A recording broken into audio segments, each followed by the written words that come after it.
A mi madre le diagnosticaron insuficiencia renal terminal. Yo pagué en secreto su operación en una clínica privada para evitar la lista de espera. 50.000 euros. No se lo dije a nadie de mi familia. Al día siguiente, ella se puso de pie frente a toda la clase y rompió aquel recibo bancario en dos. Marcos, yo, Lucía Vargas, no estoy en venta. Recupera tu dinero. Mi mejor amigo, Diego, me estampó el puño en la cara. Intentas comprar a la gente con dinero, me dijo.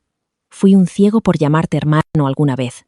Desde ese día, toda la facultad me conoció como el acosador, el que humillaba a las compañeras con billetes. Un año después, salté desde la azotea. Cuando abrí los ojos otra vez, estaba de nuevo en el aula. La profesora Ruiz, nuestra tutora, leía en voz alta el certificado de dificultades económicas de Lucía. La caja de donativos llegó hasta mí. Saqué 5 euros del bolsillo. Los dejé caer con suavidad. Diego me dio un codazo. «Solo 5. ¿No eres el más rico de aquí?» Sonreí. No dije nada. En esta vida, ni un solo céntimo más. Capítulo 1. Cuando salté del piso 12, lo último que vi fue a Diego. Tenía el brazo sobre los hombros de Lucía. Estaban en el pasillo del edificio de frente. Él sonreía. El viento entró en mis oídos. Todo se quedó en silencio. Después desperté. Desperté un lunes por la tarde, en la tercera semana de segundo curso, en el aula grande, séptima fila, junto a la ventana. La profesora Ruiz estaba de pie, ante la pizarra, con un formulario en la mano. Su voz tenía ese tono de compasión tan familiar. «Compañeros, a la madre de Lucía Vargas le han diagnosticado insuficiencia renal terminal. Necesita una operación urgente, una clínica privada para evitar la larga lista de espera de la sanidad pública. La facultad ha abierto una vía especial de ayuda, pero aún falta muchísimo. Sin dinero. Os pido que colaboréis». Miré sus labios moverse. Demasiado familiar. Había dicho exactamente esas palabras en mi vida anterior. Ni una sola cambiaba. La caja de donativos empezó por la primera fila. Billetes de 50, de 20, monedas chocando contra el metal.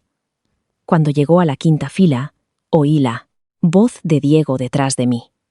«Marcos, tu familia tiene un laboratorio farmacéutico. Deberías liderar esto tú». No me giré. En mi vida anterior, en el momento en que oí esas palabras, no lo dudé ni un segundo.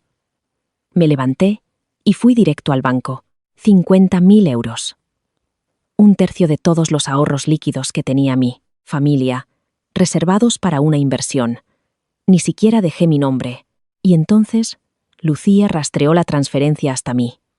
Delante de las 120 personas del aula, rompió mi recibo. Después Diego me golpeó en la cara. Dijo que intentaba comprar a la gente. Después, toda la facultad empezó a llamarme el acosador.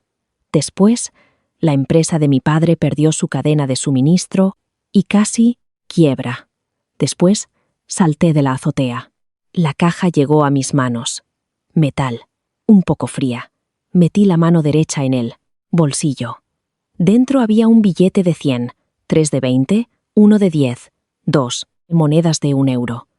En mi vida anterior saqué la tarjeta del banco. En esta, vida, cogí una moneda de 5 euros. Clink. La moneda cayó dentro de la caja. Sonó claro. Pasé la caja a mi izquierda. Retiré la mano. Seguí mirando los plátanos de sombra por la ventana. Silencio. Unos 3 segundos. Luego la voz de Diego otra vez, con esa risa entre colegas. «Vaya, Marcos, solo 5. ¿No te gastaste 2.000 en una barbacoa esta semana pasada?» Algunos rieron con él. Me giré y lo miré. Estaba en la 9ª fila, silla inclinada, piernas apoyadas en el asiento vacío de delante. Con esa sonrisa de buen hermano que llevaba viendo 3 años. Sonreí también. No traje mucho, solo algo de suelto. Tono plano, como si hablara del arroz duro del comedor. Diego parpadeó. En mi vida anterior me habría ruborizado. Habría reído con torpeza. Habría dicho, Luego te transfiero más. En esta vida no. La cicatriz de aquella caída de 12 pisos, aunque nadie más pudiera verla, yo la recordaba. Vale, dijo. Sonrió y no. Insistió más. La caja siguió su camino. Cuando sonó el timbre, la profesora se llevó la caja. Guardé mis cosas para salir. Por el rabillo del ojo, vi a Lucía, sentada en la esquina de la tercera fila, cabeza baja, hombros tensos. En mi vida anterior le habría lanzado miradas. Habría sentido pena por ella. Habría querido cargar con su peso. En esta vida aparté la mirada y me levanté para irme. En la puerta, Diego me pasó el brazo por el hombro con bastante fuerza. «Marcos, ¿jugamos al baloncesto esta tarde?» Le miré. Sus ojos sonreían, los labios curvados, la barbilla ligeramente levantada, su expresión de gran hermano de siempre. La conocía demasiado bien. En mi vida anterior dejé que esa cara me engañara durante 3 años. Pensé que era el mejor amigo del mundo, hasta que su puño golpeó mi pómulo y mis dientes cortaron mi labio. Sangre bajando por mi barbilla. Se paró sobre mi sangre y dijo: «Sal de la vida de Lucía. No mereces respirar el mismo aire que ella». Sonreí. «Hoy no. Tengo que ir a casa a revisar un documento para mi padre». Diego levantó una ceja. «Tu familia tiene un laboratorio y te preocupa a ti. ¿Con 20 años? La cadena de suministro anda un poco inestable últimamente. Quiero entenderla mejor». Lo dije con normalidad, pero observaba sus ojos. Algo brilló ahí, menos de medio segundo. En mi vida anterior nunca lo habría notado. Pero un hombre que ha vivido 2 veces tiene los ojos como un microscopio. Aquel brillo era culpa. El padre de Diego, Ricardo, trabajaba en material médico. En mi vida anterior fue él quien coordinó en secreto a 3 de los proveedores clave de mi padre para cortarle el suministro de golpe. Entonces yo aún me preguntaba por qué el padre de mi mejor amigo querría dañar al mío. Ahora lo sabía. Mi reputación quedó destrozada. Los socios de mi padre pensaron que hacer negocios con la familia que crió a un acosador estaba por debajo de ellos. Ricardo solo dio un empujón, un favor de paso. Ayudar a que el rival de su hijo quedara destruido socialmente para siempre. Menudo dúo, padre e hijo. «Vale, ve tú», dijo Diego. Me dio una palmada en el hombro y se fue.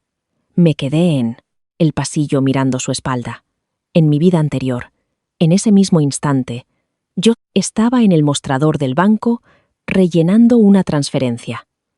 En esta vida, no daría ni un céntimo, no porque odiara a Lucía, porque ya morí una vez, y por fin entendí algo. El orgullo de algunas personas se alimenta con la vida de otros. Yo no tenía obligación de ser su alimento. Esa noche, en la residencia, le mandé un mensaje a mi padre. «Papá, ha pasado algo raro últimamente con el director Ortega de Farmacéutica Oriente». Farmacéutica Oriente era el mayor proveedor de materia prima de mi padre. El primer corte de suministro de mi vida anterior vino exactamente de ahí. 2 minutos después, mi padre respondió con un audio, la voz pesada de sueño. «¿Por qué de repente te interesa?» «Todo normal. Hasta tenemos partido de golf la próxima semana». Nada. Solo curiosidad. Dejé el móvil.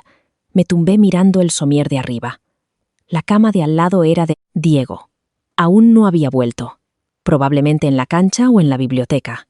En mi vida anterior, Lucía estudiaba en la 3ª planta de la biblioteca cada noche, de 7 a 9.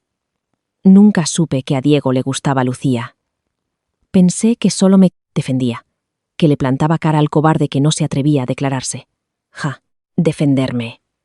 Me sacó del escenario de una patada y ocupó él el foco. «Miradme. Soy Diego, el que protege a Lucía del acosador que la insultó con dinero. Yo mismo lo eché con mis propias manos. Menudo héroe». Me giré hacia la pared. «En esta vida, Diego, tu escenario ha desaparecido. Sin La bomba de los 50.000, no tienes mecha que encender. Eres solo un chico, más normal, de familia normal, sin mucho dinero. Si quieres conquistar a Lucía, págalo tú mismo. A ver si tu paga de 300 euros al mes cubre una sola sesión de diálisis. Capítulo 2. Los resultados de la colecta salieron 3 días después. La profesora Ruiz publicó el aviso en el grupo de clase. Total recaudado, 275 euros. 120 personas en clase. En mi vida anterior fueron 50.275, porque mis 50.000 sostenían la cifra entera. Sin mí, todos juntos, apenas juntaron poco más de 270 euros. Para alguien que necesita decenas de miles para una operación privada, no era ni calderilla. El grupo se quedó callado un buen rato. Luego alguien escribió: «Ánimo, Lucía». Otro mandó un emoji de abrazo. Lucía no dijo nada en el grupo. Dejé el móvil. Día 4, mediodía, comedor. Acababa de dejar la bandeja cuando Diego puso su plato junto al mío. «Marcos, tengo que hablarte de algo». Cogí comida con tenedor. «Dime». Bajó la voz, se acercó, con ese olor a sudor de la cancha. «Mira, la colecta solo llegó a poco más de 270. A la madre de Lucía les faltan al menos 50.000 para la operación». Mastiqué. No respondí. Siguió. «Estaba pensando que tu familia tiene dinero, así que... ¿podrías?» No. Terminé de masticar, tragué, bebí sopa. Diego se quedó helado. ¿Qué? No. Lo repetí en el mismo tono que usaría para decir: «Hoy no quiero verdura». Probablemente era la primera vez que le decía que no tan directo. Parpadeó 2 segundos y luego rió, esa risa de quitarle hierro. «Ja, ja». No terminé. «No te pido que lo pagues todo. Digo que entre hermanos aportemos, y tú pones la parte más grande». Dije que no. Dejé el tenedor y lo miré. Él me devolvió la mirada. La sonrisa seguía en su cara, pero sus ojos ya no sonreían.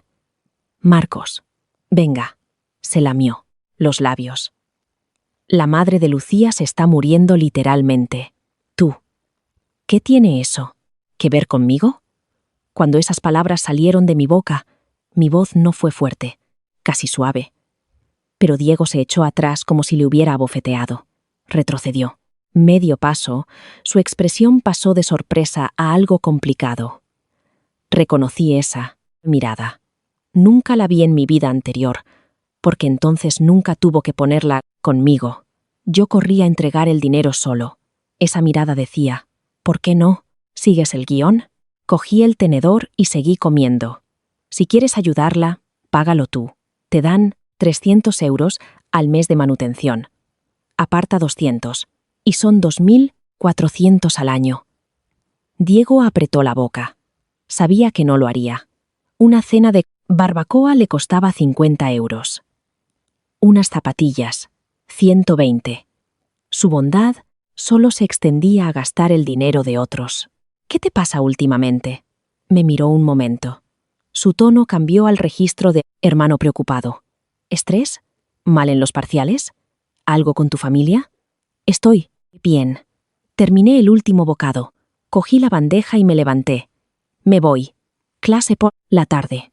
Al salir del comedor, sentí ojos en la espalda. No solo los de Diego. Algunos de los del grupo también miraban. No me importó.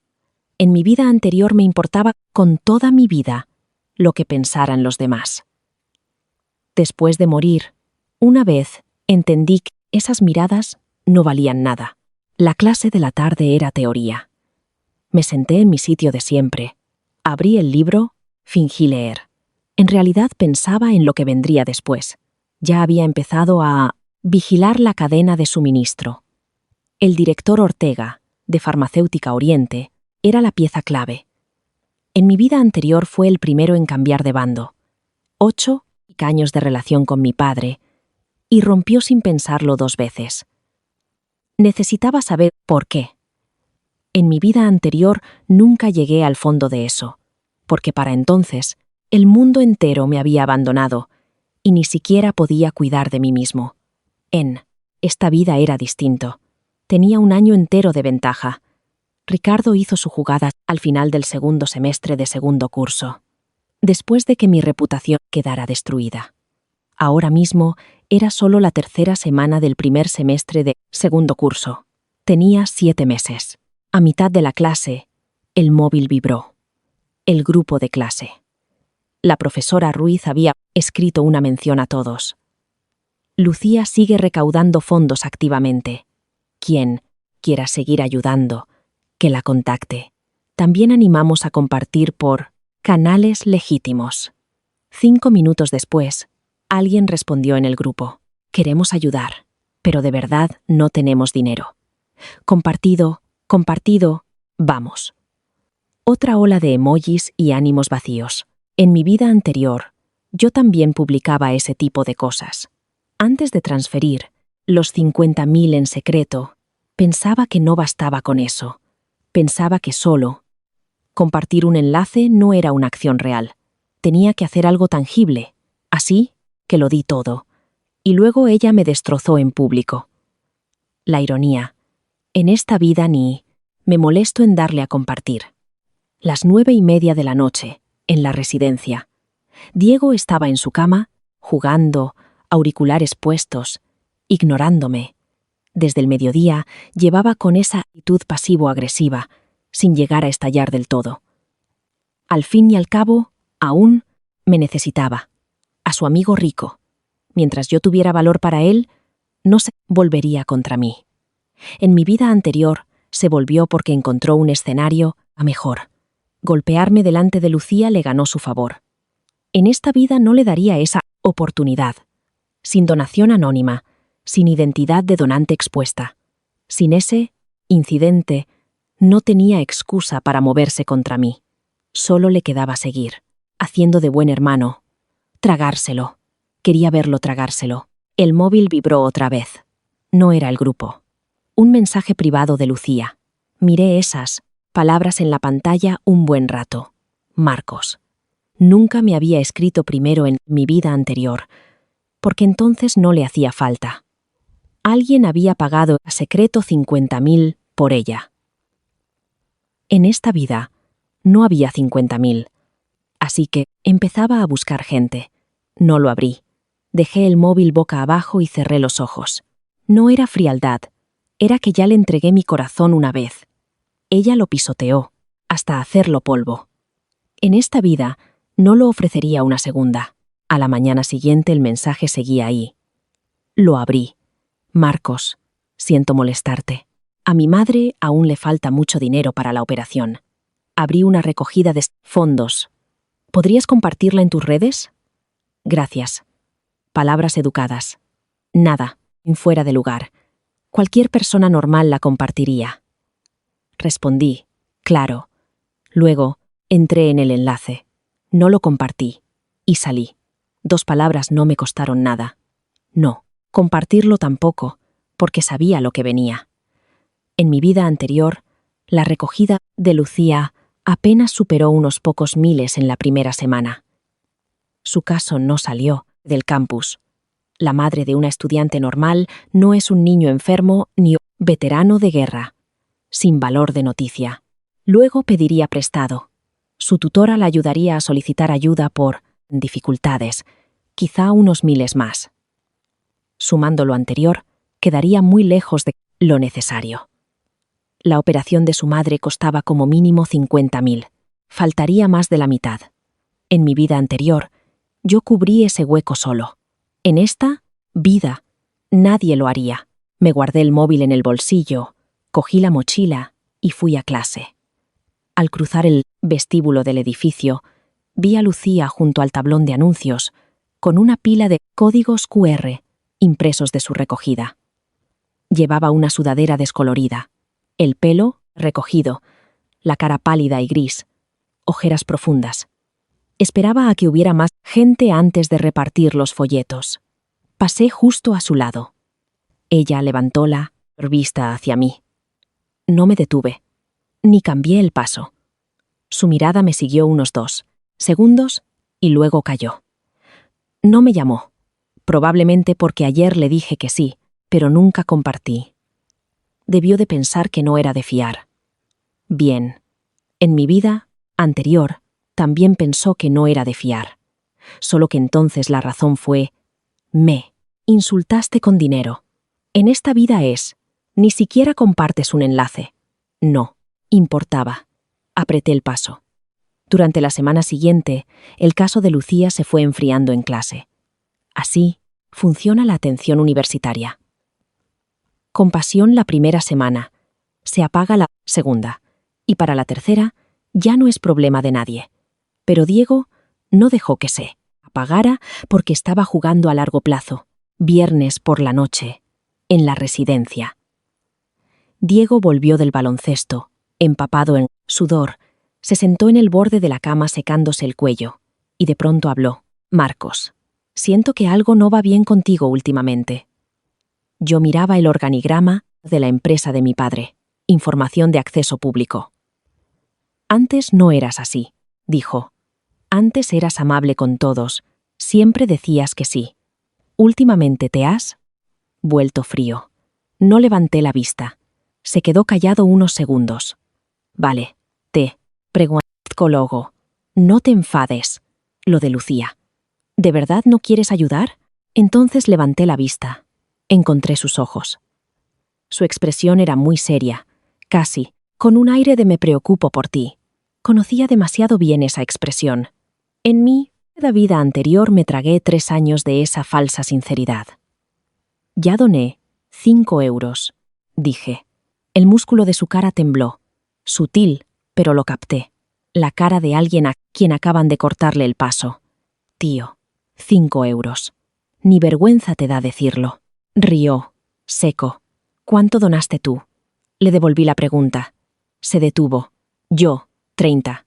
30 euros. Su familia le daba 300 al mes. Donó el 10%. La mía me daba 800 al mes. Yo doné el 0,6%. Su lógica era que yo debía corresponder a las expectativas. O incluso superarlas, porque tenía dinero. Debía cubrir la parte grande. O no dar nada me hacía un rico sin corazón. Esa lógica me ahogó en mi vida anterior. 30, ¿eh? Asentí y sonreí. Entonces diste más que yo. Eres el leal. Volví a mirar mis documentos, ignorándolo. Diego se quedó ahí sentado. Sentí su mirada encima un buen rato. No dijo nada más esa noche, pero supe que la incomodidad ya se había instalado.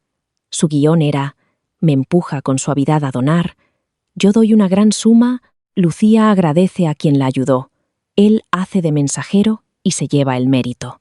Al final, Lucía le está agradecida a él. Yo no pagaba. Su guión nacía muerto.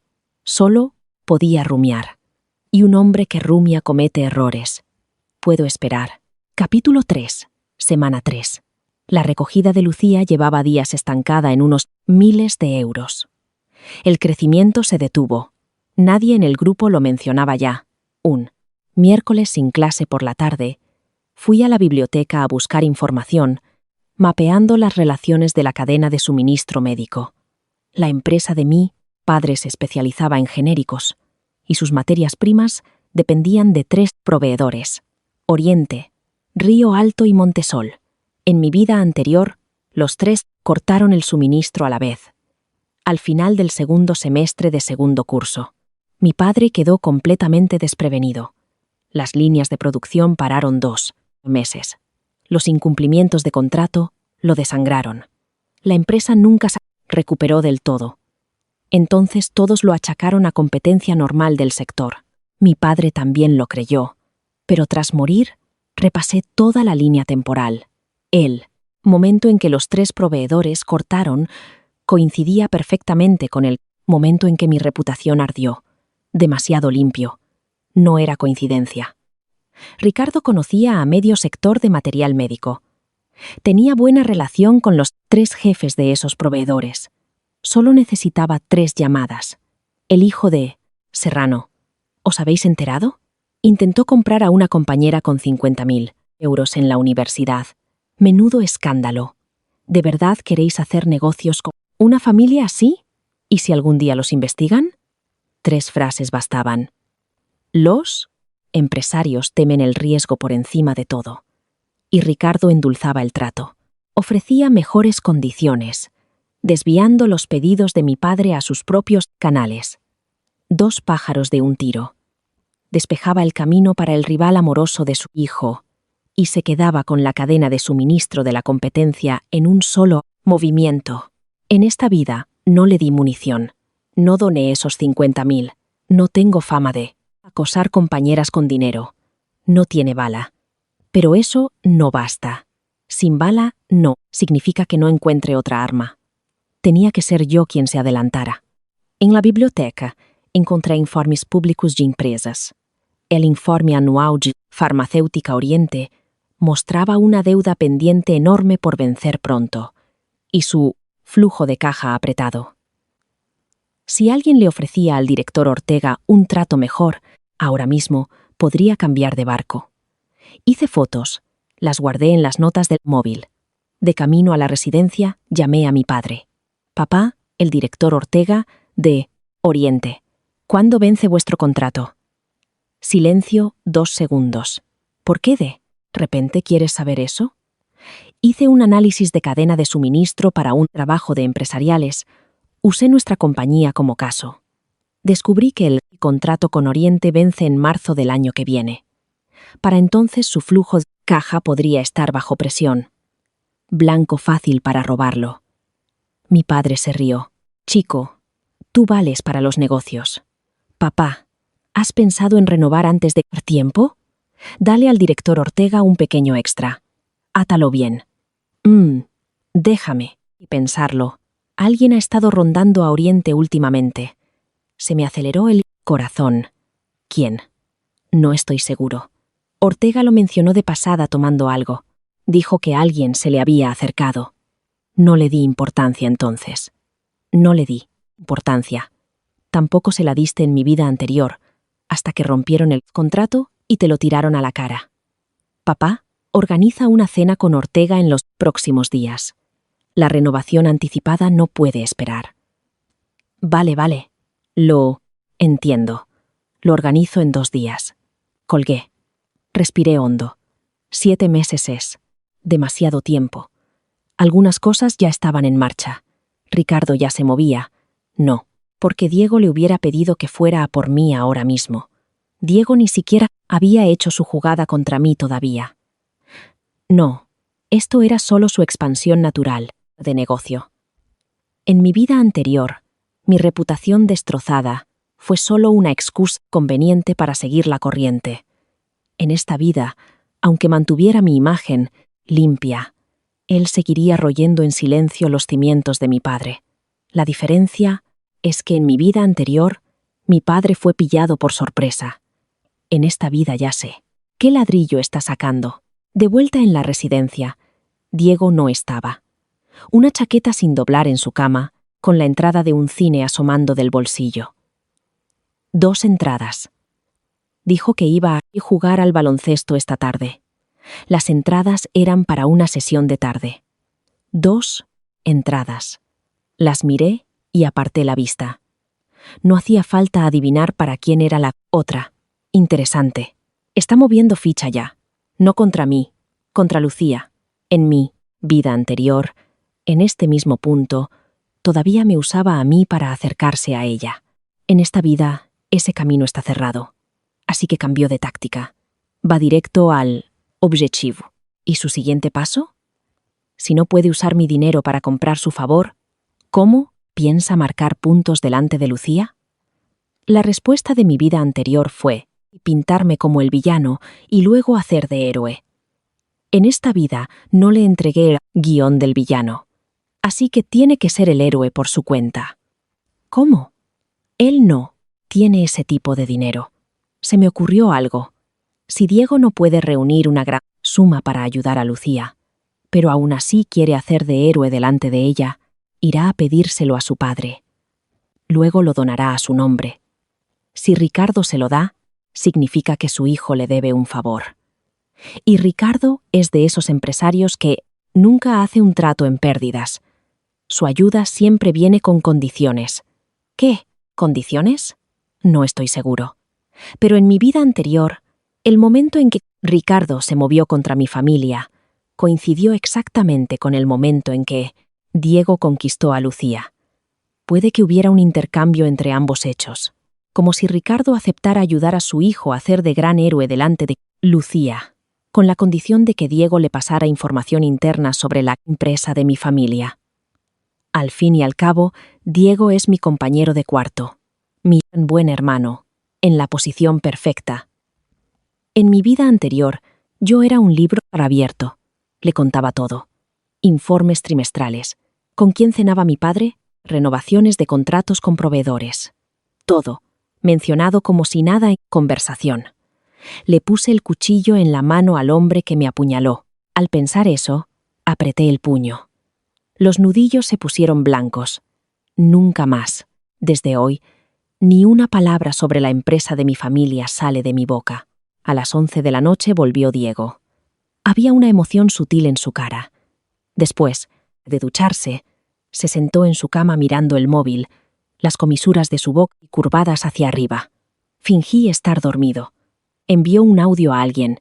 Su voz, baja, pero con la oreja pegada a la almohada, capté una palabra. Papá. El resto fue un murmullo confuso, pero conocía bien ese tono. Era el tono de pedir dinero, como un niño mimado. Mantuve los ojos cerrados, una leve sonrisa en la comisura de mi boca. Adelante. ¿Quieres hacer de héroe? Voy a mirar. Solo quiero ver cuánto duras de héroe sin que yo haga de villano. Capítulo 4. Semana 4. Ahí llega. Lunes por la mañana, clase principal. Llegué 2 minutos tarde. Entré por la puerta de atrás y me senté. Mi mirada barrió el aula. Una cosa llamó mi atención. Diego estaba sentado junto a Lucía. En mi vida anterior, Diego nunca se sentaba en las primeras filas. Siempre en el para qué, grupo de amigos, en las últimas 3. Hoy estaba en la tercera fila, a la izquierda de Lucía. Sobre la mesa había un vaso de té con leche. No era suyo. Estaba del lado de Lucía, la pajita apuntando hacia ella. Lucía no lo había tocado, pero tampoco lo había apartado. Aparté la mirada, me senté, abrí el libro. Mi corazón estaba en calma.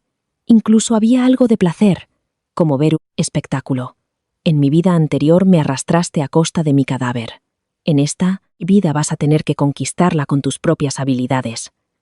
A ver si Diego puede ganarse a Lucía sin mi monólogo de villano como telón de fondo. En el descanso, unos cuantos compañeros se acercaron a hablar conmigo. Los chicos con los que jugaba antes al baloncesto. Marcos, ¿os habéis peleado Diego? ¿Y tú? ¿Por qué está en la primera fila? No, dije. Quizás solo quiere escuchar la clase en serio. Casi me río de mis propias palabras. Diego escuchando en serio. Suspendió cálculo 3 veces. Los chicos intercambiaron miradas y no insistieron. A la hora de comer, fui solo. Antes siempre iba con Diego. Sin él, me sentía mucho más libre. A media comida, el móvil vibró. El grupo de clase. Diego había escrito un mensaje. Amigos, yo he puesto 20.000 de mi bolsillo para ayudar a Lucía con la operación. No es mucho, pero es mi sinceridad. Quien pueda ayudar, por favor, hacedlo. Muchas manos hacen el trabajo ligero. Mi tenedor se quedó a medio camino. 20.000. Su paga mensual era de 300 euros. ¿De dónde salió eso? La respuesta era obvia. Ricardo. El grupo explotó de respuestas. Vaya, Diego es una leyenda. 20.000. ¿Qué? Generosidad. Menudo tío. Diego tiene agallas de verdad. Vi esos elogios subir por la pantalla uno tras otro. Luego alguien me mencionó. Marcos, ¿y tú? Tu familia es la más rica, ¿no? ¿Vas a igualarlo o no? Miré ese mensaje 3 segundos. En mi vida anterior fui yo el empujado al frente por chantaje moral. En esta vida otro dio el paso, pero aún así no me dejaban en paz, porque era rico. Para ellos, Tener dinero era el pecado original. Tener dinero y no repartirlo te hacía rico, pero sin corazón. Escribí 2 palabras. Enhorabuena. Luego salí del grupo. Después de comer volví a la residencia a echarme una siesta. De camino recibí una llamada de mi padre.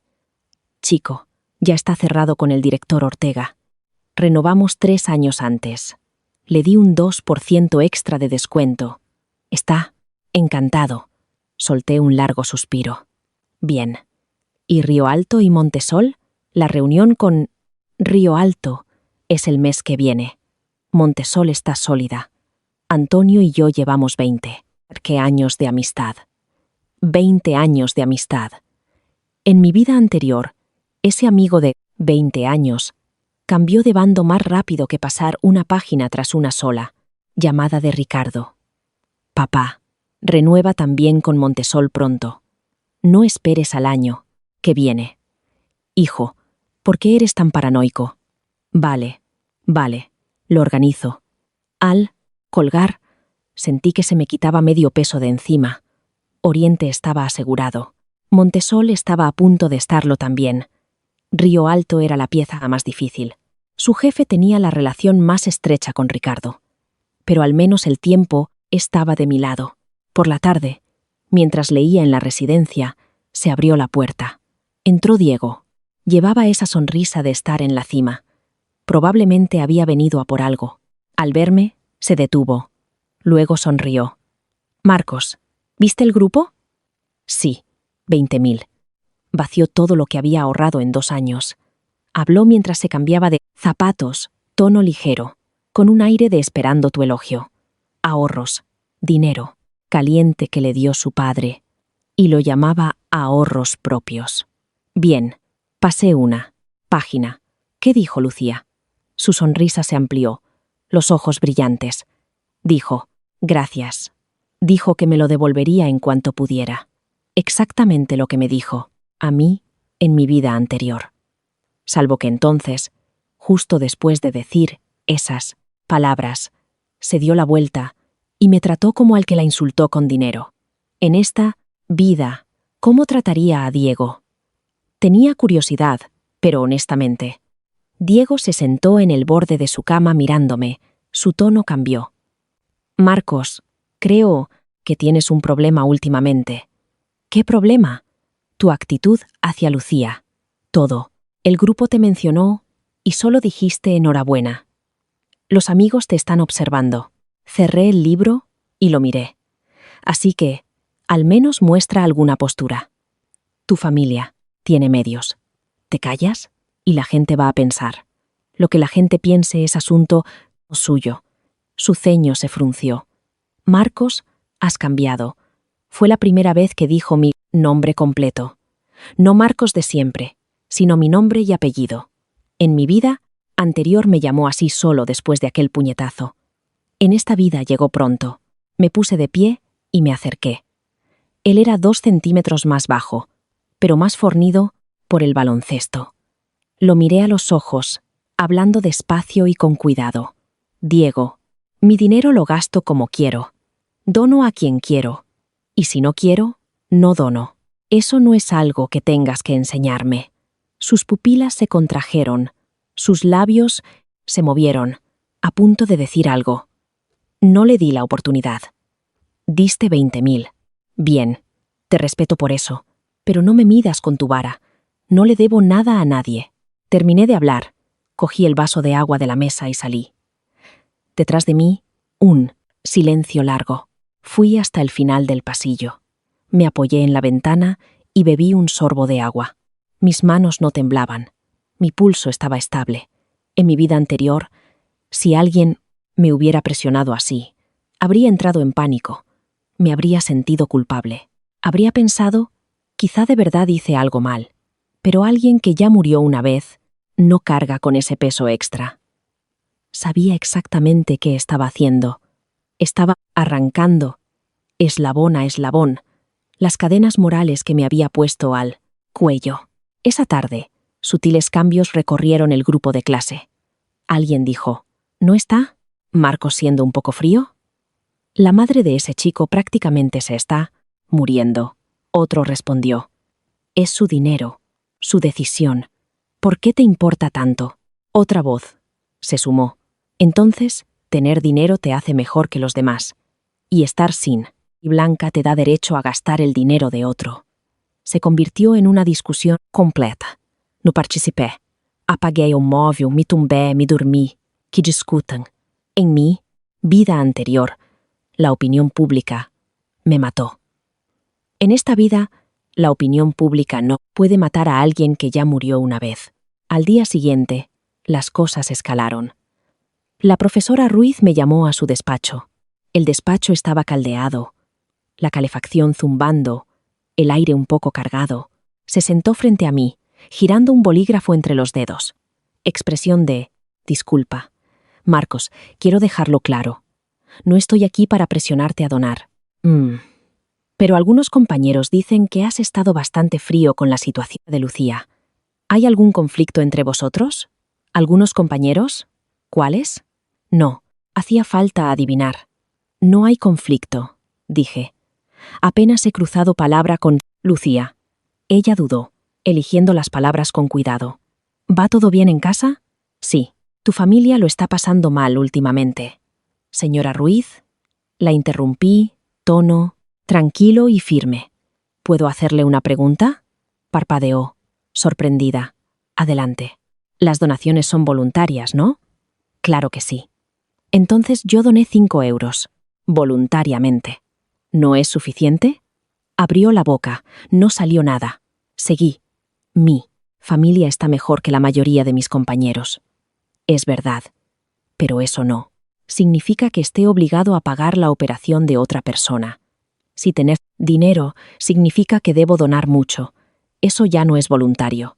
Es una cuota. Se quedó callada un momento largo. Luego suspiró. Tienes razón. No debí llamarte. Lo siento. Está bien. Me levanté. Señora Ruiz, no quiero hacer daño a nadie. Solo creo que ayudar o no es decisión mía. Ella asintió, sin decir más. Salí del despacho. Alguien estaba de pie en la puerta. Lucía. Debía de estar esperando para ver a la profesora. Al verme salir, su paso vaciló un instante. Nos miramos menos de un segundo. Sus ojos estaban rojos e hinchados, como si acabara de llorar. Sus labios secos, agrietados. En mi vida anterior, ver esa cara me habría oprimido el pecho hasta quitarme el aire. En esta vida solo sentí: eso ya no es asunto mío. Me hice a un lado para dejarla pasar. Ella bajó la mirada, entró en el despacho, sin cruzar una palabra conmigo. Bien. Ya no queda nada que decirnos. Capítulo 5. Semana 5. La recogida de fondos de Lucía se había estancado, sumando la donación de Diego, la ayuda de la facultad y las pequeñas aportaciones. Apenas superaba los 30.000 euros. Todavía faltaba mucho para el coste total de la operación de su madre. Diego empezaba a entrar en pánico, no porque le importara de verdad la madre de Lucía, sino porque había invertido 20.000, todo ese tiempo y esfuerzo, y Lucía solo le daba las gracias. Nada más. Necesitaba una ficha más grande, o necesitaba un villano para lucir mejor por comparación. Viernes por la tarde estaba estudiando en la biblioteca. El móvil vibró. No era el grupo de clase, un grupo nuevo de 6 personas llamado Los Hermanos. Que había creado Diego. Estaban los chicos con los que solíamos jugar y comer. Diego mandó un audio. Lo escuché. Oye, hermanos, dejadme deciros algo. ¿No estáis de acuerdo en que Marcos se está pasando últimamente? La madre de Lucía prácticamente se muere, y con el dinero de su familia no suelta ni un céntimo. Vale, lo que sea. Pero ni siquiera comparte el enlace de la recogida. ¿Tiene algún rencor con Lucía o qué? Terminé de escuchar. Dejé el móvil en la mesa. Ahí está. Sin el incidente de los 50.000 como arma, solo le queda el ángulo de rico sin corazón para atacarme. Pegaba más suave, pero la intención era la misma: pintarme como el enemigo de la opinión pública. Fueron llegando audios al grupo. Sí, se está portando bastante frío. Cada uno Con lo suyo, no se puede forzar. Creo que Diego tiene razón. Podría, al menos, hacer alguna declaración. No respondía ninguno. Que hablen. En mi vida anterior, morí por importarme lo que pensaran todos. En esta vida he aprendido algo. La boca de los demás es asunto suyo. Mi vida es mía, pero aún así necesitaba llevar un registro. Hice capturas de cada audio. Los convertí a texto. Los guardé en un álbum cifrado. No para usarlos ahora. Para, más adelante, si hacía falta. Ese fin de semana no volví a la residencia. Reservé una habitación de hotel cerca del campus y me quedé 2 días solo, pensando. La renovación con Oriente ya estaba hecha. Montesol, mi padre dijo que firmaría la próxima semana. Río Alto era la última pieza y la más difícil. El jefe de Río Alto se llamaba Fernando Rojas. Lo conocí en mi vida anterior en el funeral de mi padre. Así es, después de que la empresa quebrara, tuvo un infarto y no lo superó. 3 meses antes de que yo saltara, Fernando fue al funeral, mandó una corona, con la cara, de dolor perfectamente apropiada. Luego se dio la vuelta y fundó una nueva empresa junto a Ricardo. Ese tipo de hombre no tiene lealtad. Quien ofrezca mejor margen. Ese es al que sigue. No se puede confiar en el sentimiento, solo en el beneficio. Saqué el informe anual de la empresa de mi padre y calculé la cuota de Río Alto. En la cadena de suministro, 35%. Demasiado alto. Si Río Alto cortaba el suministro, las líneas de mi padre pararían al menos 2 semanas. En mi vida anterior, esas 2 semanas lo mataron. Había 2 soluciones posibles. Primero, buscar un proveedor sustituto por adelantado y bajar la cuota de Río Alto por debajo del 20%. Segundo, encontrar el punto débil de Fernando para que no se atreva a jugar a 2 bandas. Abrí el portátil en la habitación del hotel y empecé a rastrear los registros públicos de Río Alto Farmacéutica. Salieron 3 pistas útiles. 1. El año pasado un lote de sus medicamentos falló un control sorpresa de la STAL, Administración de Sanidad. El caso no fue a ninguna parte. Probablemente movieron hilos. 2. El hijo de Fernando estudia en el extranjero. Su visado está a punto de caducar y está en pleno trámite de renovación. 3. El mayor cliente de Río Alto no es mi padre. Es un hospital de primer nivel. Y el director de compras de ese hospital tiene cierta relación con mi tío. Mi tío vende equipamiento médico. Círculo pequeño, pero buenos contactos. Nada de esto. Era usable ahora, pero lo guardé. 7 meses. Tengo tiempo para construir esto. Lunes, de vuelta en la facultad, la actitud de Diego hacia mí había cambiado notablemente. Ya no era el rutina de hermano decepcionado. Algo más frío, más distante. Empezó a llamarme por mi nombre completo en vez de Marcos. Dejó de invitarme a comer, dejó de llamarme para jugar al baloncesto. Por mí, mejor. La paz era bienvenida. Los demás, un poco de todo. 2 seguían siendo decentes. Me escribían en privado para jugar. 2 claramente se pusieron del lado de Diego. Apenas hablaban a cruzarnos. No me importaba. Mi vida anterior me enseñó algo. Las amistades, construidas por conveniencia, no valen nada. Los que de verdad se preocupaban por mí no se habrían alejado solo porque no soltara dinero. Capítulo 6. Semana 6. Las cosas empezaron a moverse tal como predije. El acto de héroe de Diego, con sus 20.000 euros, se estaba desmoronando. La razón era simple. La madre de Lucía había empeorado. La insuficiencia renal, avanzada, progresó a fallo multiorgánico.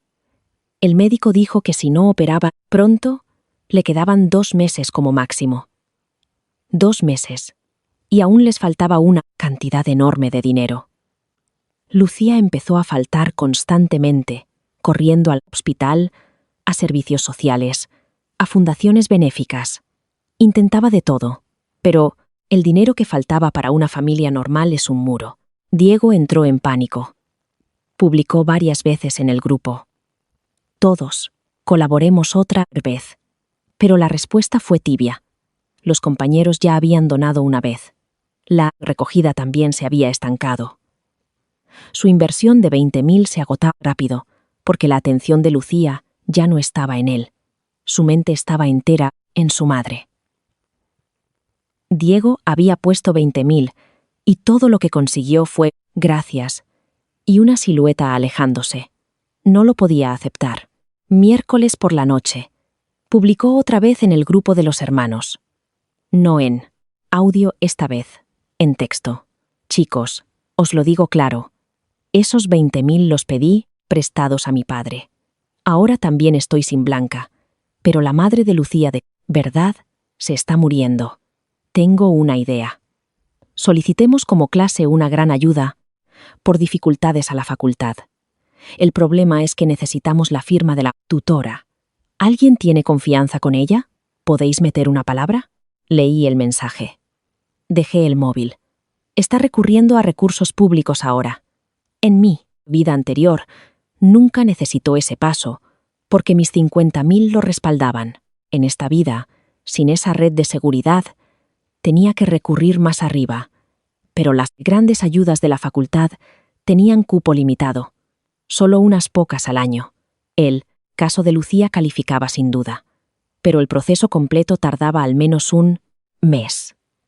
Un mes que su madre no tenía.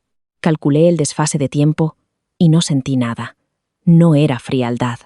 Porque en mi vida anterior, esta misma situación me costó la vida. Pagué con todo y solo obtuve silencio a cambio. En esta vida solo cuido de lo mío. Jueves por la tarde llamó mi tío. Marcos, ese director de compras del hospital provincial. Manuel, tu padre me pidió que organizara un encuentro. Ya está.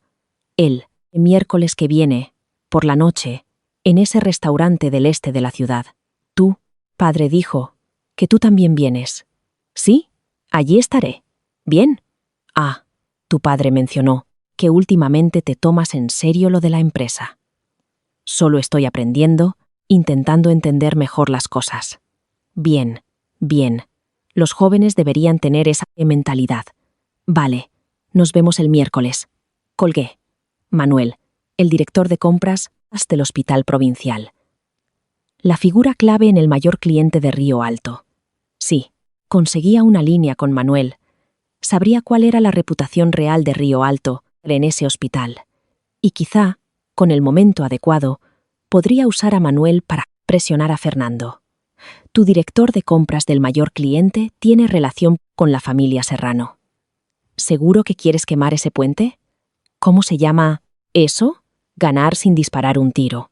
No necesito atacar de verdad. Solo necesito que Fernando entienda que cruzarse con mi familia cuesta más de lo que cree. Viernes pasó algo más, sin relación conmigo. Diego se metió él solo en un lío, clase optativa de la tarde. Estaba sentado unas filas más adelante. Los compañeros cuchicheaban. Capté algo. ¿Te enteraste? Los 20.000 de Diego no. Eran sus ahorros. Se lo pidió a su padre. No puede ser. No dijo que era dinero. ¿Es suyo? Lo dijo su compañero de cuarto. El de la litera de abajo dijo que lo oyó hablando por teléfono con su padre esa noche. Clarísimo. Un ligero temblor en la comisura de mi boca. Su compañero de la litera de abajo. Ese soy yo, pero nunca se lo dije a nadie. ¿Quién lo contó entonces? Lo pensé. Bien. 4 personas en la residencia. Yo, Diego, y los otros 2. Pablo, Iván. Con Pablo estaba en buenos términos. Iván era el segundo de Diego. Si no, fui yo. Fue Pablo. Pablo también estaba en la residencia esa noche. Él también. Oyó la llamada. Interesante. Cuando el rumor llegó a Diego, se le vino la noche encima. Volvió a la residencia con cara de tormenta. Cerró de un portazo. Miré entre él y Pablo. ¿Quién lo contó? Pablo seguía jugando, ni levantó la vista. ¿Qué? La llamada que hice a mi padre. ¿Quién lo contó? Solo entonces Pablo se quitó los auriculares. Toda inocencia. No sé. Hablabas bastante alto por teléfono. Quizá alguien te oyó, desde el pasillo. Diego lo miró fijamente 3 segundos completos. Luego se giró hacia mí. Yo estaba doblando ropa. No me detuve. No me mires a mí. Estaba dormido a las 10:30 esa noche. Apretó los labios en una línea fina. Su pecho subía y bajaba 2 veces. Al final no dijo nada. Se metió en la cama y cerró la cortina. Desde detrás de la cortina llegó el sonido de dedos golpeando la pantalla, rápido, duro, desahogándose con violencia. Guardé la ropa, me lavé, me acosté. Luces apagadas. En la oscuridad pensé. Esto nunca pasó en mi vida anterior. En este mismo punto de mi vida anterior, yo ya era el enemigo público número 1. Todo el fuego apuntaba a mí. Diego era el héroe. Nadie lo cuestionaba. En esta vida no. Sin mí, como blanco, las balas no sabían a quién golpear. Así que empezaron a volar sin control. A veces le daban a él mismo. Ese es el precio de no tener villano. ¿Sí? Vas a hacer de héroe. Alguien acabará preguntando. ¿Y de dónde salió el dinero? ¿Del héroe? Capítulo 7. Semana 7. El comienzo del fin empezó con una cena. Miércoles. Por la noche, seguí a mi padre y a mi tío a aquel restaurante. Manuel, él, director de compras del hospital provincial, era un hombre bajito y rechoncho, 50 y tantos, con una voz que hacía temblar la mesa cuando reía. El tema de la cena era estrechar lazos. No se habló de negocios, pero entre brindis solté una pregunta con naturalidad, como si se me acabara de ocurrir. Manuel, ¿Río Alto ha cumplido bien con las entregas últimamente? Recuerdo que un lote suyo falló un control de la Administración de Sanidad el año pasado. Manuel parpadeó, luego soltó una carcajada. Chico, estás bien informado. Eso fue hace siglos. Pagaron la multa y punto. Pero, honestamente, se acercó y el alcohol en su aliento me llegó a la cara. Ese Fernando Rojas cada vez baja más el nivel. El último lote de suero fisiológico que nos mandaron, la concentración casi llega al límite rojo. Ya les mandé un aviso de rectificación. Un fallo más e invoco la cláusula de penalización del contrato. Levanté mi copa. Manuel, sabia decisión. La calidad es la línea roja. Me dio una palmada en el hombro. Eres agudo, más astuto que tu padre a tu edad. Al final de la cena tenía lo que había venido a buscar. La calidad de los productos de Río Alto estaba bajando. Manuel ya estaba harto. Si Río Alto fallaba una vez más, incluso algo menor, Manuel tendría motivo para cambiar de proveedor. Y cuando eso pasara, Fernando perdería a su mayor cliente. ¿Se atrevería entonces a cruzarse con mi padre? De vuelta al campus en el taxi, cerré los ojos, pensando, no necesito mover un dedo. Solo esperar a que Fernando cometa su propio error, o darle un pequeño empujón hacia uno. Llegué a la residencia a las 11. Diego no estaba. Pablo veía vídeos. Al verme, bajó la voz. Marcos, tengo algo que contarte. Diego ha estado saliendo mucho, últimamente. Esta noche también. Se está acercando cada vez más a Lucía. Pero, sinceramente, no creo que ella esté interesada. Pablo dudó. Una cosa más. Hoy en la comida oí a Diego, hablando con Iván en el comedor. Dijo, eres un rico sin conciencia. Dijo que planea unir a la clase para presionarte a donar. Lo miré. Su expresión estaba un poco tensa, como si estuviera eligiendo un bando. Gracias, dije. Ya lo sé. ¿Qué vas a hacer? Nada. No puede presionarme. Pablo asintió y no insistió más. Este chico, en mi vida anterior, tenía una relación neutra conmigo. Ni me ayudaba, ni me perjudicaba. Esta vez, eligió pasarme información. Quizá porque el portazo de Diego aquel día no le sentó bien. Quizá porque intuía algo raro en él. Fuera cual fuera el motivo, tomé nota de esa amabilidad. Jueves. Diego hizo su jugada. Publicó un mensaje largo en el grupo de clase. Compañeros, Sé que todos hemos hecho lo posible por la situación de Lucía, íntimamente, pero a su madre de verdad no le queda mucho tiempo. Aquí va mi propuesta. Escribamos como clase una petición conjunta pidiendo a la facultad que asigne fondos. También me gustaría sugerir que los compañeros en mejor posición económica vuelvan a echar una mano. Esto no es coacción moral, solo una propuesta. Yo doy el primer paso. Ya aporté 20.000 la vez pasada, pero estoy dispuesto a reunir otros 5.000.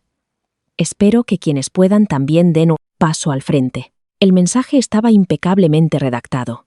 No era coacción moral. Sin decirlo, lo decía. Quienes puedan darán un paso al frente. Obviamente dirigido a mí. Toda la clase sabía que mi familia tenía el dinero. ¿Quién no lo sabía? El grupo se quedó en silencio un momento. Luego alguien saltó. Apoyo a Diego.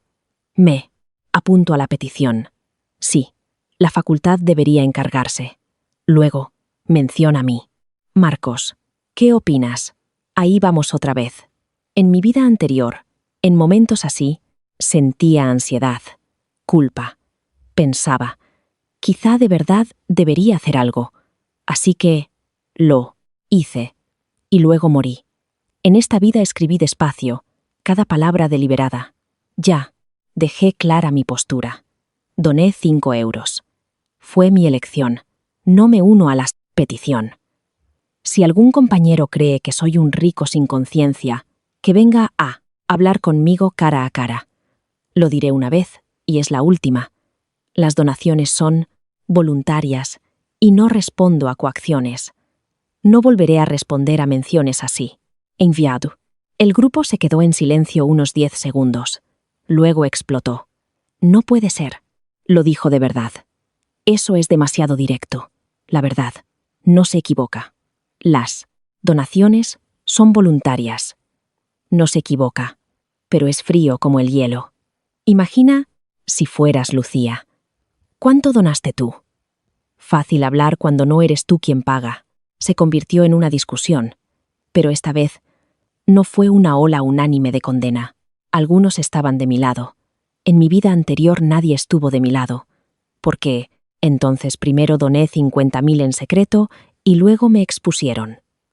Ese acto se interpretó como intentar comprarla.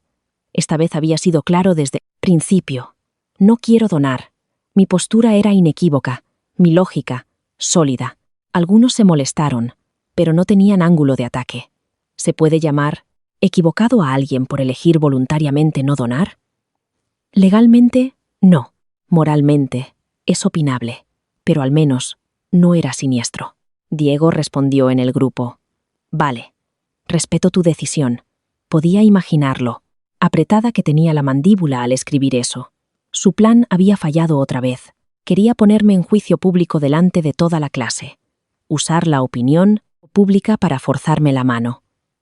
Lo corté con una sola frase. No tenía siguiente. Movimiento porque en mi vida anterior no tenía ventaja. Le diste, con 50.000, la excusa de decir que compraste a una persona. En esta vida no lo hizo. Solo podía decir que era frío. Pero ser frío no es delito.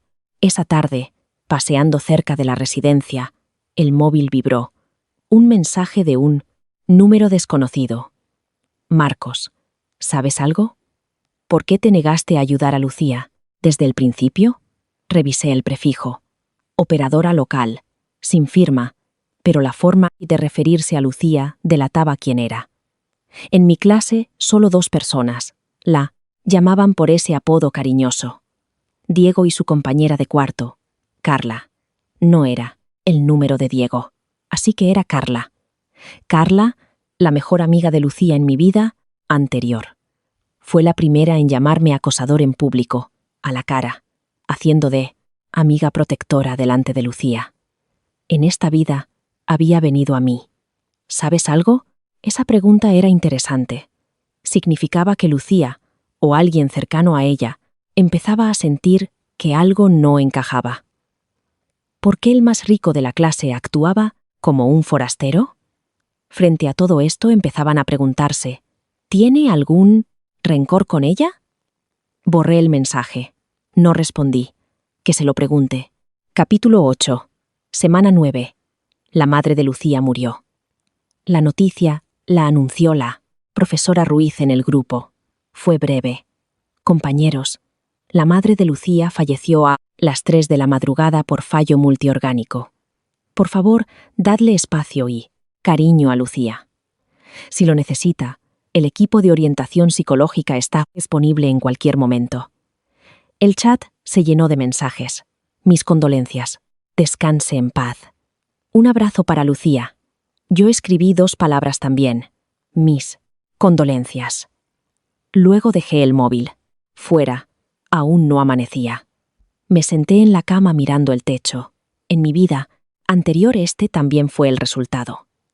Con o sin los 50.000, su madre no lo logró al final. La única diferencia fue el momento. En mi vida anterior, esos 50.000 compraron unos meses más. En esta vida, sin ese dinero, su madre se fue 2 meses antes. Mismo resultado, misma muerte. En mi vida anterior, cambié 50.000 por 4 meses de tiempo, y luego perdí mi propia vida, la empresa de mi padre y el futuro entero de mi familia por ello. ¿Valió la pena? Ya no quería responder esa pregunta.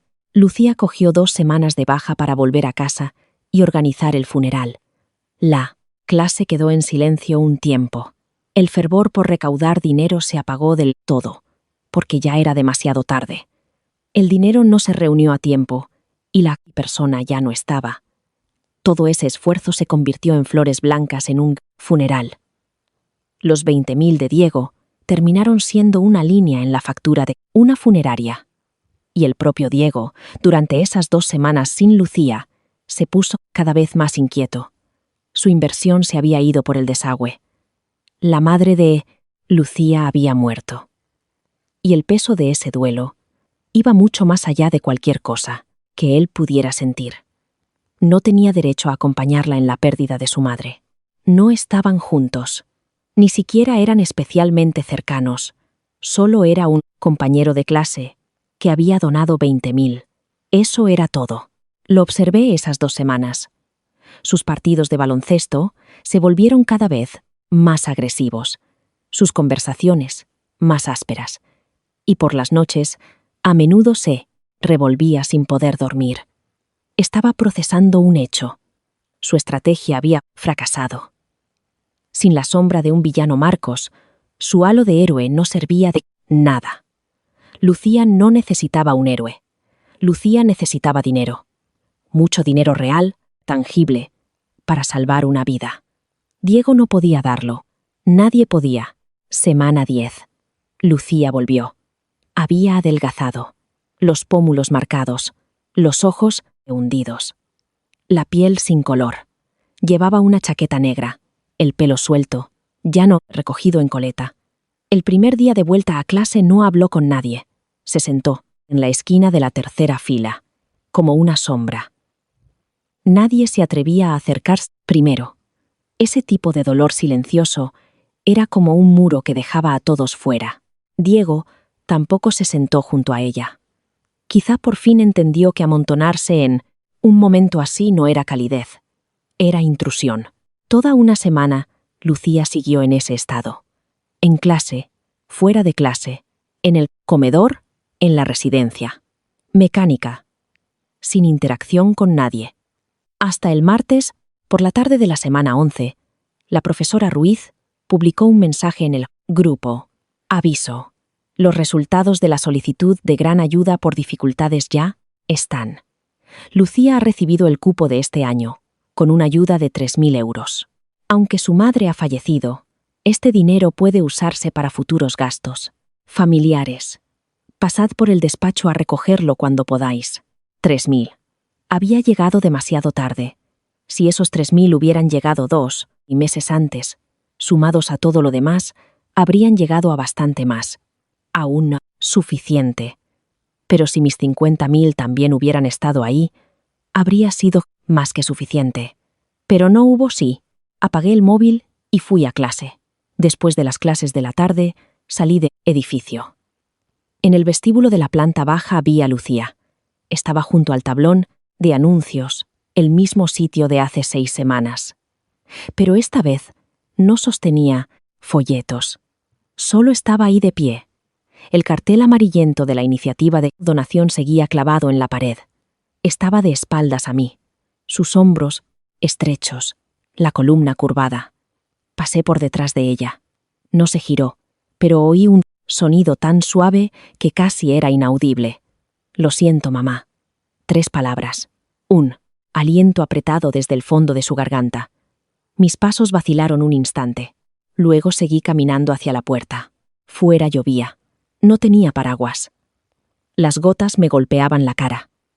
Frías. En mi vida anterior, en este mismo instante, habría corrido de vuelta. Le habría puesto la chaqueta sobre los hombros, habría llorado con ella. Le habría dado todo.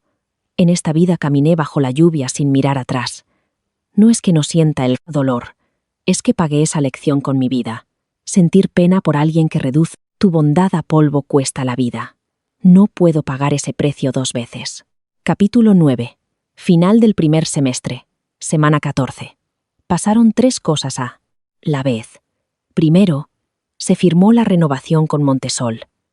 Un contrato de 3 años, con una cláusula de penalización tan dura que triplicaba el coste de irse para Antonio. Mi padre tenía las 2 líneas bien atadas. Segundo, en Río Alto, Fernando Rojas recibió un aviso oficial de rectificación del hospital provincial, porque otro lote de sus medicamentos falló el control de calidad.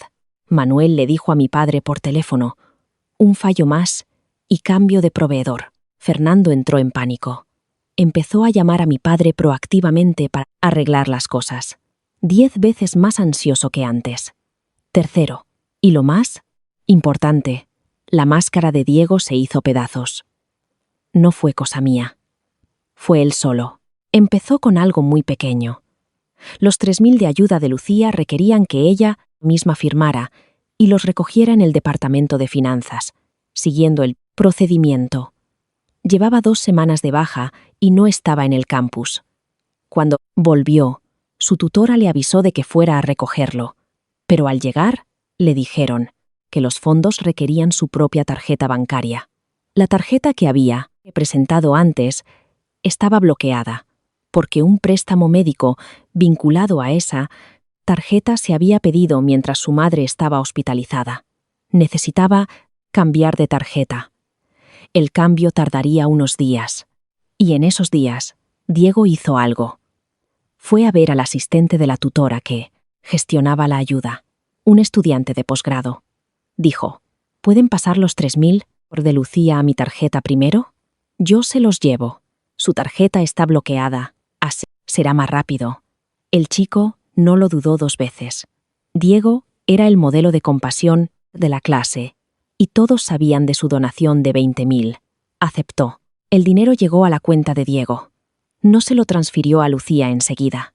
Lo retuvo 3 días. Y en esos 3 días, ¿qué hizo?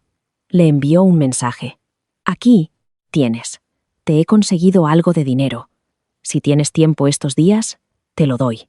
Quería entregárselo con sus propias manos, no por transferencia online. Quería montar esa escena. «Te entrego este dinero con mis propias manos», usando el dinero de la facultad para montar su propia obra. Lucía no tenía ni idea de que era la ayuda de la facultad, porque lo que Diego le dijo fue: «He conseguido otros 3.000 para ayudarte». Había disfrazado la ayuda de la facultad como si fuera dinero suyo. Y entonces Carla se enteró, la compañera de cuarto de Lucía. Ese día, Carla fue al departamento de finanzas en nombre de Lucía a preguntar por el tema de la tarjeta y le dijeron: «El dinero ya se ha entregado». Se transfirió a la tarjeta de Diego. Dijo que lo recogía en nombre de Lucía. Carla notó de inmediato que algo no cuadraba. Volvió y preguntó a Lucía: «Lucía, ¿recibiste esos 3.000 de la ayuda de la facultad?» Lucía se quedó helada. ¿Qué ayuda de la facultad? La gran ayuda por dificultades que solicitó la profesora Ruiz. 3.000. En finanzas dicen que se transfirió a la tarjeta de Diego. Él no te lo dio. La cara de Lucía cambió. Tenía un mensaje de Diego desde hacía 3 días. He conseguido otros 3.000 para ayudarte. No lo había aceptado aún porque no quería deberle otro favor. Pero ahora, esto no era dinero de Diego. Era dinero de la facultad, para ella, interceptado por Diego, y luego disfrazado como su propia bondad. La mano de Lucía empezó a temblar. Fue con Carla a ver a la profesora Ruiz. El asunto salió a la luz. Al revisarlo, la cara de la profesora Ruiz se puso ceniza. Llamaron a Diego al despacho. Yo no estaba ese día, pero Pablo sí. Pablo me lo contó después. La profesora Ruiz fue directa. Diego, ¿por qué se transfirió la ayuda de Lucía a tu tarjeta? Según Pablo, la expresión de Diego fue como si alguien le hubiera golpeado con un bate. Abrió la boca. ¿Yo? ¿Yo estaba? ¿Estaba? Recogiéndolo por ella. Su tarjeta estaba bloqueada. Entonces, ¿por qué le dijiste que era dinero que habías conseguido tú? No respondió. Sus labios se pusieron blancos. La profesora Ruiz golpeó la mesa con una captura de sus mensajes, aportada por Lucía. Interceptaste una ayuda estudiantil y la hiciste pasar por tu propio acto de caridad. ¿Entiendes la gravedad de esto? La nuez. Diego subió y bajó. Señora Ruiz, no la intercepté. Iba a dársela.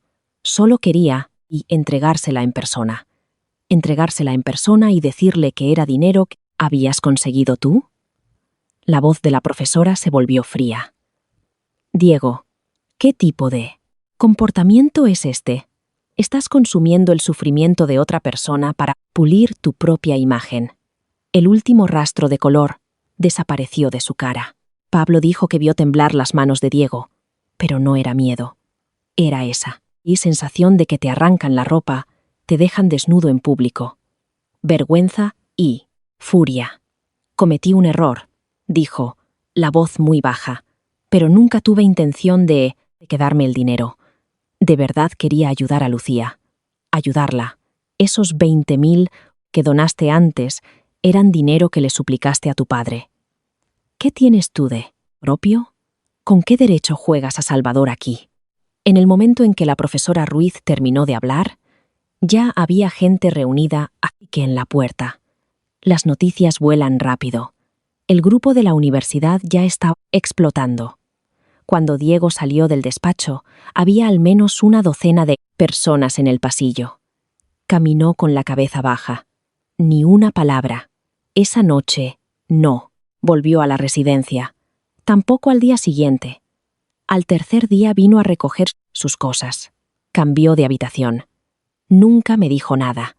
Nunca le dijo nada a Pablo, ni a Iván tampoco. Iván tenía una expresión complicada. Había sido el segundo de Diego, pero después de todo esto, se dio cuenta de que el gran hermano que había seguido era de papel. Me senté en mi cama mirando la litera vacía de Diego. Las tablas de madera, ya desnudas. Solo un balón de baloncesto olvidado. En mi vida anterior, en este mismo instante, era yo quien estaba socialmente muerto. En esta vida fue él. Irónico. No, esto se llama causa y efecto. Los pecados que sembró en mi vida anterior volvieron en esta vida, en otra forma. Yo no moví un dedo, solo dejé de ser su peldaño. Eso es todo. Una semana después, la facultad emitió una sanción disciplinaria. Un apercibimiento registrado. El motivo, retención de fondos de ayuda estudiantil y falsificación del origen de una donación, causando efectos negativos. No era un castigo severo, pero suficiente para que no pudiera levantar la cabeza en esa universidad. Nadie en el grupo de clase volvió a llamarlo Diego, el bueno. Los que solían rodearlo para comer gratis y jugar, todos se quedaron callados. Uno a uno, algunos me escribieron en privado para jugar al baloncesto. Su actitud, notablemente más cálida que antes. Acepté todas las invitaciones sin rechazar a nadie, pero vi a través de ellos. No venían a mí porque fuera buena persona, solo necesitaban un nuevo centro. No quería ser ese centro, pero tampoco lo rechacé. porque ser un lobo solitario llama demasiado la atención. Solo mantuve una distancia social normal.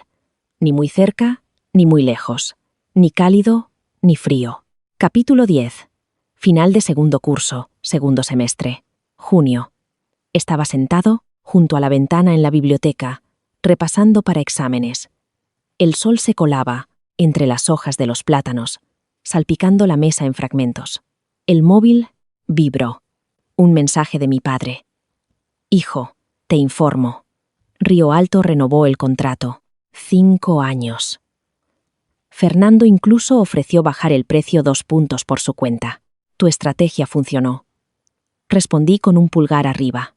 Las 3 líneas estaban aseguradas. Oriente, Montesol, Río Alto. El plan de negocio de Ricardo había llegado a un callejón sin salida. Quería cortar la cadena de suministro de mi padre. Los 3 proveedores tenían contratos de 5 años con cláusulas de penalización tan duras que ni con 10 llamadas más se atrevería nadie a moverse. El arma que derribó a mi familia en mi vida anterior, rota en esta. Dejé el móvil. Volví a mis ejercicios. La biblioteca, llena antes de finales, zumbaba con murmullos bajos. 2 filas más allá, mi visión periférica captó una silueta familiar. Lucía. Estaba haciendo ejercicios. La punta de su bolígrafo rascaba el papel. Cabeza baja, cuello curvado. Se la veía mejor que al empezar el semestre. Al menos su tez no estaba tan cenicienta, pero seguía muy delgada. Probablemente había conseguido la beca el semestre pasado. Sus notas siempre estuvieron entre las 3 mejores del año. Eso no era una preocupación. Además, la ayuda de la facultad, los 3.000, se había depositado sin problemas en su nueva tarjeta, que apenas la mantenía a flote. El funeral de su madre había consumido sus ahorros.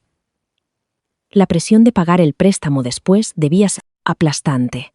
Pero nada de eso tenía ya que ver conmigo. De verdad, nada. Aparté la mirada. La tarde del último examen. Guardé mi mochila y volví a la residencia. Al salir de la biblioteca, alguien dijo mi nombre. Marcos. Voz de chica. Me detuve. Me giré. Lucía estaba al pie de las escaleras. Camiseta blanca, vaqueros. Pelo cortado, justo por debajo de los hombros. En la mano, un sobre. Se acercó, se paró a 1 metro de mí y me tendió el sobre. Esto es lo que ahorré este semestre. 5 euros. Te lo devuelvo. Miré el sobre. Blanco, muy fino. Del grosor de una sola moneda dentro.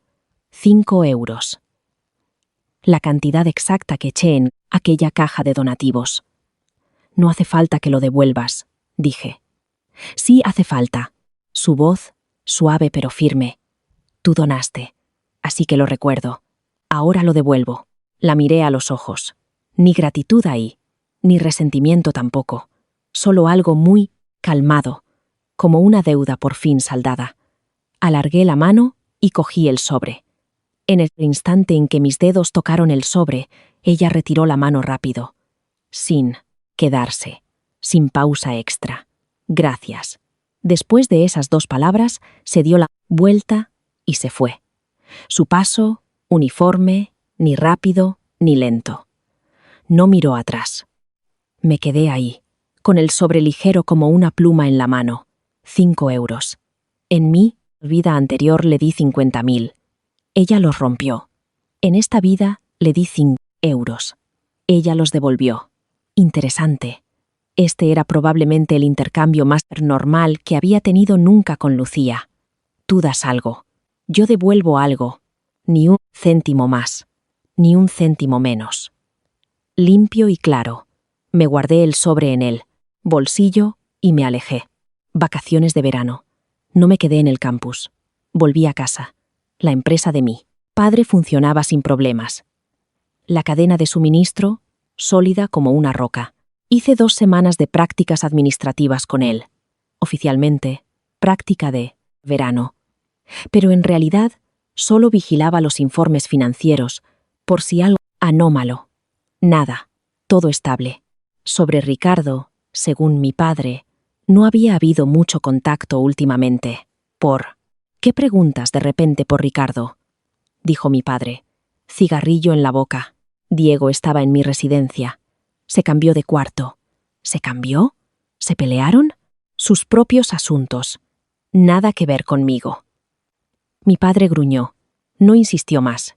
El día antes de empezar el tercer curso, a finales de agosto, me senté en el balcón de casa mirando el tráfico abajo. Llegó un mensaje de Pablo. Marcos, me han dicho que Diego se cambia de universidad el semestre que viene. Se va a una del sur, cambiar de universidad. Leí el mensaje. Lo borré. Buen viaje. Me ahorra la molestia de verle la cara. Y a él le ahorra el esfuerzo de montar teatro delante de mí. Septiembre, tercer curso, primer semestre. La habitación se quedó en 3 personas. Yo, Pablo e Iván. Iván mucho más callado que antes. Nada de presumir de Diego. Tampoco causaba problemas ya. Saludaba cuando tocaba saludar, callaba cuando tocaba callar. Por mí. Bien, tercer curso, primer semestre. La vida siguió un ritmo tranquilo y estable. Empecé a aprender de forma sistemática el negocio de mi padre. En mi tiempo libre iba a las fábricas, a los almacenes. Me sentaba en negociaciones con el jefe de compras. Un día, antes de finales, me crucé con Lucía en un camino del campus. Hablaba con alguien, parecía del comité de estudiantes, vestido algo más formal. Discutían algún evento. Había una sonrisa en la cara de Lucía. No una sonrisa radiante, pero mundos mejor que las cenizas apagadas del semestre pasado. Había recuperado algo de peso. Su tez tenía color de nuevo. Nos cruzamos. Ella me vio. Yo la vi. Hizo un pequeño gesto con la cabeza. Yo hice lo mismo. Ni una palabra. Luego cada uno siguió su camino. Así, sin más. El año que me gradué de la universidad, obtuve mi título. Mi nota media no fue la más alta, pero suficiente. Al fin y al cabo, no necesitaba notas para conseguir trabajo. El día de la graduación, mi padre condujo hasta allí en ese coche que llevaba 5 años teniendo. Los ingresos de la empresa se habían duplicado el año pasado. Una vez estabilizada la cadena de suministro, empezó a desarrollar su propia marca de genéricos. El primero ya había recibido aprobación clínica. Sí, todo iba bien. Saldría al mercado en 3 años. Mi padre se quedó al borde del campo, entornando los ojos por el sol, y me dijo: «Chico, eres más duro que tu viejo. A los 20 años yo cargaba ladrillos en una obra». Sonreí. Entonces debería volver al trabajo. ¿Qué prisa tienes? Tómate 2 meses libres primero. Negué con la cabeza. No, mañana voy a la empresa. Me miró y probablemente vio algo en mi cara. No insistió más. Me dio una palmada fuerte en el hombro. Su palma estaba caliente. Esa mano, en mi vida anterior, colgaba fría e inerte junto a una cama de hospital, en la UCI. Fallo cardíaco. Murió de desesperación. En esta vida estaba caliente, fuerte, viva. Le apreté la mano. No, dije mucho. Después de la ceremonia di un último paseo por el campus. Al pasar por las escaleras de la biblioteca, me detuve un rato. Aquella moneda de 5 euros por el bolsillo. Nunca la gasté, la guardé. No como recuerdo, como recordatorio. Recordatorio de que la bondad tiene un precio. En mi vida anterior le puse un precio de 50.000. Me costó la vida. En esta vida le puse un precio de 5 euros y me compré toda una vida de claridad. Lancé la moneda al aire, la atrapé, me di la vuelta y me fui. No miré atrás.